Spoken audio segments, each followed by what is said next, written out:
Hey everybody, welcome to this week's video with ICCG, and this week with John Kaminski with OneAccord Capital Advisors, who we partner with out of the Seattle area, which is where I live. And so this has been great, a great partnership. And John, I wanted to kind of focus in this week on just a couple things. Sure. If you don't know John, go back to one of our previous videos and you'll be able to meet him. But John has a lot of experience with working with companies, and you brought something to the table that I think was fairly significant. That I was honestly, I was like, no, this is not going to work.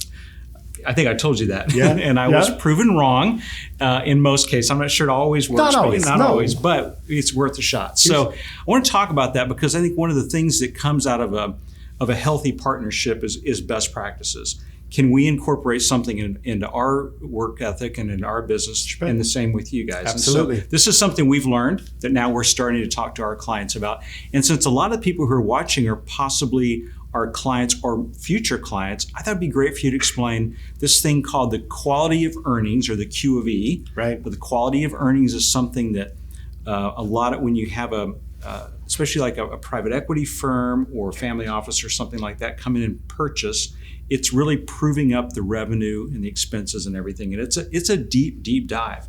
I want you to explain a little bit about that. Sure. And why, and then how you guys go about it. Because normally that's done after there's an LOI in place and everything, but I'll let you take it from there. To simplify it, when you go to sell your business, people need to make certain that everything you say is true. Right. Financials are a big part of that. So buyers are typically going to do financial due diligence, and that is often essentially a quality of earnings report. So what we recommend for our clients is, before we even take you to market, let's get the sell side quality of earnings report done in advance. It's a bit like going through an audit. It's not that bad, not quite as bad, but it's involved. The issue is you're going to do it anyhow because the buyer is going to make you do it. We're saying do it in advance.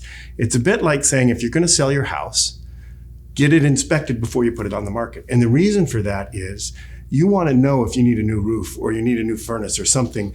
And it's better to know that before it goes on the market than the 30 days before you close. Right. So that you can deal with it and adjust, either prepare by adjusting your price expectations or by fixing the things that would make it better. And the other piece that really helps, that we really like the quality of earnings report for, is it makes it easier to go to market. And here's the reason.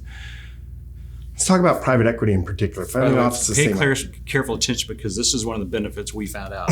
Right. Private equity firms see hundreds of deals every year, and they work on one or two a year because they're trying to find things that fit.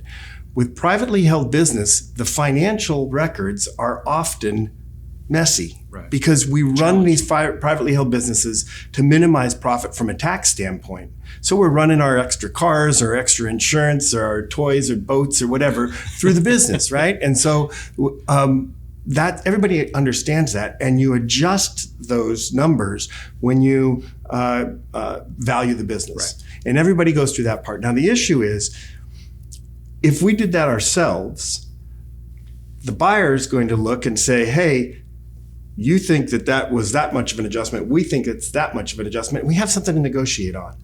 Whereas if we've had an independent third party CPA firm do that, it's like, nope, this is a fair value for whatever that adjustment's going to be. It reduces that completely. The other piece is, because private equity has limited resources and time to choose, when we go to market with a company and we say we've already done a sell side QofE, private equity looks at this and says, oh, I have a much higher likelihood that this is going to be what they said it's going to be. We're not going to be surprised after we've invested all this time and money to get down the road to find out it isn't what we expected. Right. So if it's a borderline interest to a private equity firm, all of a sudden the fact that there's already been a sell-side QofE done may push that into the favor of, yeah, let's pursue this.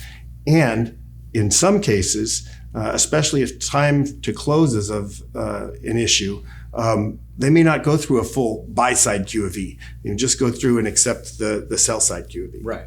And so that, I think, so the big surprise for me, and I'll confess here, is I was like, because these things are not inexpensive. I mean, they could run $20,000 to $50,000 or more, depending on the size of your company and everything.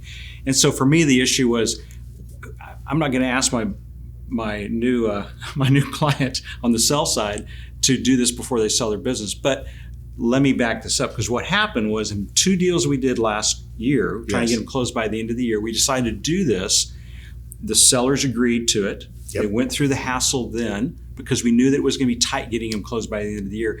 And both of those times, the EBITDA that came out through the QofE was actually higher than what we had anticipated, which then more than paid for itself when you add the multiple to it. So this they more than paid for itself just by getting it over the fence. Well, and we were able to sell 2 deals to one seller because this was done in advance. Absolutely. So there's definitely advantages of it. Well, here's the deal. If you're on a 4 times multiple, all you have to have is a $10,000 adjustment, correction, and that's paid for itself. Right. Boom. So that if they can find one thing, it matters really quickly. And so, yes, it speeds deals up. It makes it more marketable. It reduces the surprises. It makes close faster. And it allows you to get all this stuff that you're going to have to do anyway done up front while you're not stressed, rather than in the stress of the last 30 to 60 days as you're trying to close a deal. Yeah. So what do you have to learn from this? One thing is, listen to your trusted advisor. And when they say something, you may go, I don't want to do that. Think again, because it may be just exactly what you need. Thanks for joining us this week, and we hope to have you join us next week.